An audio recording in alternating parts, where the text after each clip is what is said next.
겟세마네 동산에서 간절하게 기도하셨던 예수님은 이제 때가 되었다, 내려가자라고 말씀하셨습니다.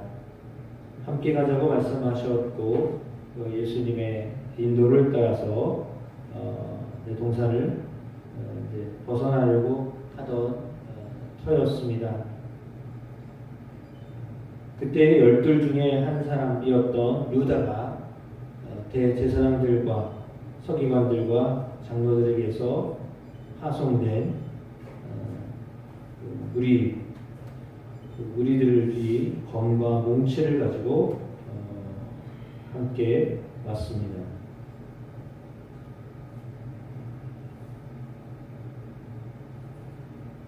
예수님을 팔기 위하여서 가룟 유다는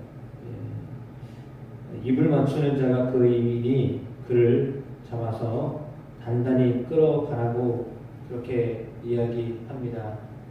오늘 본문에 나와 있는 말씀을 볼 때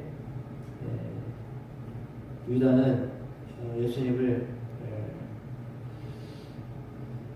반드시 팔아야 되겠다라고 하는 그런 마음을 다짐하였다라고 보게 되는 것이, 그를 잡아 단단히 끌어가라 라고 하는 그의 말을 통하여서 알게 됩니다.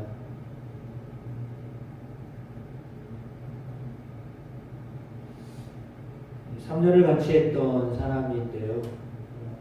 그럼에도 불구하고 오늘 예수님에 대한 어떤 그 마음이 많이 실족한 사람의 모습으로 이렇게 그리워져 있습니다. 더 이상 자신에게는 필요가 없는 존재로 여겨졌기 때문이겠죠. 그래서 단단히 끌어가라고까지 이야기를 합니다.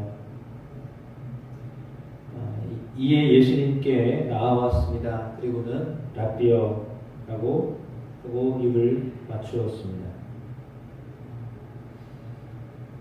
원래 안부의 인사와 더불어서 함께 나누었던 입맞춤인데 지금의 입맞춤은 예수가 누군지를 모르는 상태였기 때문에, 그리고 어두웠던 시간이었기 때문에 그들은 예수님이 누군가를 재확인하기 위하여서라도 가룟 유다가 예수님에게 이렇게 다가와서 입을 맞추었습니다.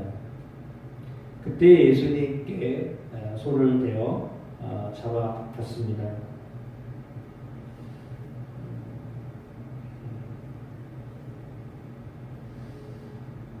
랍비라고 부르면서까지 예수님께 예를 갖춘 것처럼 보여졌지만 실제로 예를 갖췄다기보다는 분명하게 예수님이 누군지를 지목하고자 하기 위해서 그냥 그렇게 예수님께 다가왔습니다. 그리고는 곁에 섰던 사람이 예수님을 끌어가자 칼을 빼었습니다. 그리고 대제사장의 종을 쳤습니다. 그 귀가 떨어졌습니다. 요한복음에 의하면 베드로가 대제사장의 종 말고의 귀를 잘랐다 이렇게 기록하고 있습니다. 당시에 누구든지 한 30cm 가량의 그 단검을 들고 다닐 수가 있었습니다. 베드로도 역시 자신과 또한 그 동행하는 무리들을 보호하기 위해서 칼을 가지고 있었던 것으로 보여집니다. 그런데 오늘 성경에는 마치 강도를 잡으려고 하는 것처럼 검과 몽치를 가지고 나를 잡으러 왔다라고 하면서 유다가 데리고 왔던 대제사장의 그 사람들, 장로들이 파송한 사람들이 검과 몽치를 가지고 찾아왔다라고 이야기하면서 왜 그거를 가지고 왔느냐, 내가 무슨 잘못을 하였느냐라고 이렇게 예수님은 항변하십니다. 왜냐하면 성전 내에서 날마다 가르쳤는데 그때는 잡지 아니하다가 왜 지금 이렇게 검과 뭉치를 가지고 왔느냐라고 말씀하십니다. 그런데 이 일은 성경을 이루기 위함이다 라고 또한 예수님이 말씀을 하셨습니다. 따라서 성경을 통하여서 성경이 예언하였던, 성경이 말씀하셨던, 다시 말하면 하나님이 하셨던 말씀들이 지금 그대로 이루어지고 있다라고 하는 것을 언급하고 있습니다. 그리고 제자들은 이내 다 예수님을 버리고 도망하였습니다. 물론 함께 기도하러 갔던 베드로와 야고보와 요한, 이 세 사람과 더불어서 다른 제자들도 역시 마찬가지였겠지요. 한 사람은 예수님을 파는 사람으로 돌변하였고, 또 한 사람은 칼을 잡고 귀를 떨어뜨리는 그런 자신의 의지를 분명하게 표현하는 사람으로 비춰져 있습니다. 그러나 그럼에도 불구하고 예수님을 다 버리고 도망하였습니다. 또 다른 한 사람은 벗은 몸에 배 혼이불을 두르고 예수를 따라가다가 무리에게 잡혔습니다.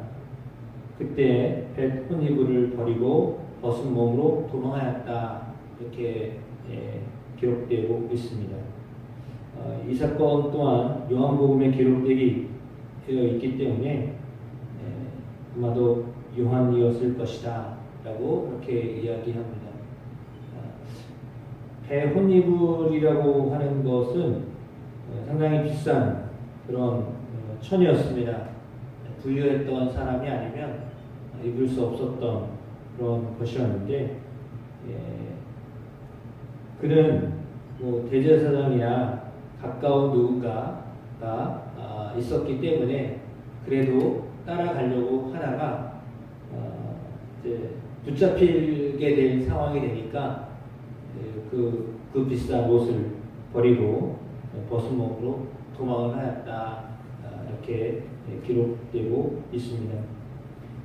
결국은 예수님을 제외한 모든 제자들은 도망가게 되었습니다. 이 사건을 볼 때 제자들의 입장에서는 상당히 난처한 사건입니다. 그렇게 예수님을 떠나지 않겠다고 호언장담하였던 베드로로부터 시작하여서 모든 제자들이 다 그랬습니다. 누군가 나를 팔 것이다 라고 하였을 때 나는 아니지요 라고 그렇게 대답했던 제자들입니다. 그래서 그 누군가도 예수님을 버리지 않게 될 것이다 라고 까지도 그렇게 얘기했던 제자들입니다. 그럼에도 불구하고 오늘 모든 제자들이 한결같이 예수님을 떠나고 있습니다. 따라가려고 했지만 따라갈 수가 없었습니다. 그들의 마음은 아마도 예수님을 따라가고자 싶었을 것입니다. 그런데 그렇게 되지 못했습니다. 그리고 홀로 예수님은 그 무리들과 함께 대제사장에게로 가게 되었습니다. 구원의 사역은 오직 예수 그리스도만 하실 수 있는 사역이기 때문입니다. 구원은 누군가의 어떤 열심으로 인하여서 생기는 것이 아니기 때문입니다. 생각을 해보았습니다. 우리가 예수님을 위하여서 열심히 헌신하기도 합니다. 교회를 위해서 상당한 시간을 내기도 하고 또 많은 부분에 있어서 열심으로 참석을 하기도 하고 또 어떤 일에 대해서는 어느 정도 우리의 물질을 드리기도 하기도 합니다. 그래서 어찌 보면 이렇게 열심히 신앙생활을 했으니까 구원을 받겠지라고 어쩌면 착각을 할 수도 있습니다. 그러니까 뭔가 내가 애쓰고 노력을 했기 때문에 하나님은 나를 구원하실 거야 라고 생각을 할 수도 있습니다. 그러나 분명한 사실은 내가 뭔가 노력을 하거나 애썼거나 헌신하거나 수고했기 때문에 구원을 받는 것이 아닙니다. 구원은 오직 그리스도 예수의 십자가를 통하여서 선물로 주어진 것입니다. 그것을 믿음으로 구원을 얻는 것입니다. 오늘 제자들 그렇게 예수님을 따르려고 하였고 따라왔었고 하지만 십자가를 지시려고 하셨던 예수님이 하고자 하는 일들을 전혀 알지 못했습니다. 이해할 수가 없었기 때문이죠. 주님이 하시는 그 행로에 대하여서 그들은 그 당시만 해도 전혀 정말 하나도 알 수가 없었습니다. 왜 그렇게 하시는지를 깨닫지 못했습니다. 그러니까 그랬겠죠. 그러나 또한 그렇게 전혀 알지 못하도록 하셨던 그 비밀, 공개적으로 십자가에 못 박혀 죽으셨지만 그럼에도 불구하고 주님이 왜 십자가를 져야 되는지를 전혀 알지 못했던 그런 사건이잖아요. 그럼에도 불구하고 하나님은 그 십자가 사건을 통해서 우리에게 구원을 허락하여 주셨습니다. 제자들조차도 이해할 수 없었던 방식이었습니다.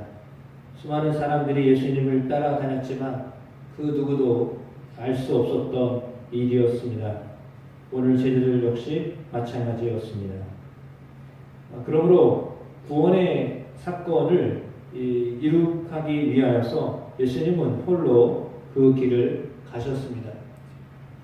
십자가를 져야 되는 그런 엄청난 하나님의 뜻을 이루기 위하여서 예수님은 홀로 그 길에 스스로 자원하여 그 길을 가셨습니다. 기도하며 하나님 앞에 간구하였지만 그럼에도 불구하고 그는 하나님의 뜻이 분명하다는 것을 깨닫고 그 길을 자원하여 가셨습니다. 사명은 그렇게 자원하는 마음으로 감당할 때 그 안에 놀라운 하나님의 신비가 담겨져 있음을 깨닫게 됩니다. 오늘 어쩌면 예수님을 사랑했던 제자들, 칼을 들고 사람을 칠 정도로 열정이 있었던 베드로로 보여지는 또 한 사람, 그리고 주님을 따라갔지만 그를 붙잡으려고 하였을 때 혼인물을 버리고 거슴몸으로 도망갔던 또 다른 사람, 그 두 사람의 모습은 어쩌면 우리 자신의 모습일 수도 있습니다. 그럼에도 불구하고 우리 주님은 그러한 우리들을 위하여서 십자가를 지셨습니다. 그리고 그 십자가의 능력으로 우리가 이제 하나님을 알게 하셨습니다. 오늘 우리가 본문을 통하여서 깨닫게 되는 그것은 먼저 말씀드렸던 것처럼 어떤 우리의 의지와 결단으로 주님을 따르려고 하지만 그러지 못할 순간도 있다라고 하는 것입니다. 그럼에도 불구하고 그런 순간들이 다 지나간 다음에 또다시 그들에게 진정으로 주님을 따를 수 있는 그런 기회를 또 주신다라고 하는 것이 은혜입니다.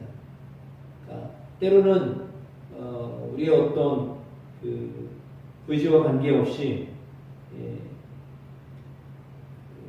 우리의 삶을 이렇게 열어갈 때도 있지만 그럼에도 불구하고 우리의 마음이 주님을 향하여 나아갈 때 실패도 하기도 하고 또 낙담을 하기도 하고 때로는 전혀 동의하지 못한 채 같이 하지 못할 수도 있지만 그럼에도 불구하고 훗날에 예수님은 그런 제자들을 찾으셨고 그런 제자들이 또한 예수님과 함께 하나님의 나라를 위해서 헌신하는 자들로 살게 하셨습니다. 따라서 오늘 우리가 주님을 위하여서 산다고 할 때 때로는 이렇게 우리의 어떤 안전을 위해서 부인을 하거나 아니면 도망을 가거나 아니면 모른 척 하거나 하는 그런 순간이 혹시 우리 가운데 있게 될지라도 여전히 우리를 향하여서 부르시는 주님의 마음을 오늘 성경은 우리에게 보여주고 있습니다. 따라서 사랑은 정말 우리가 먼저 한 것이 아니라 예수님이 우리에게 먼저 사랑을 보여주신 것입니다.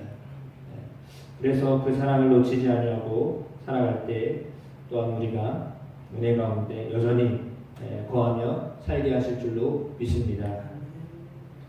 그 사랑하는 우리를 끝까지 사랑하시는 예수님의 그 마음을 놓치지 아니하고 그 예수님의 사랑으로 승리하는 삶을 살게 되시기를 주님의 이름으로 축복합니다.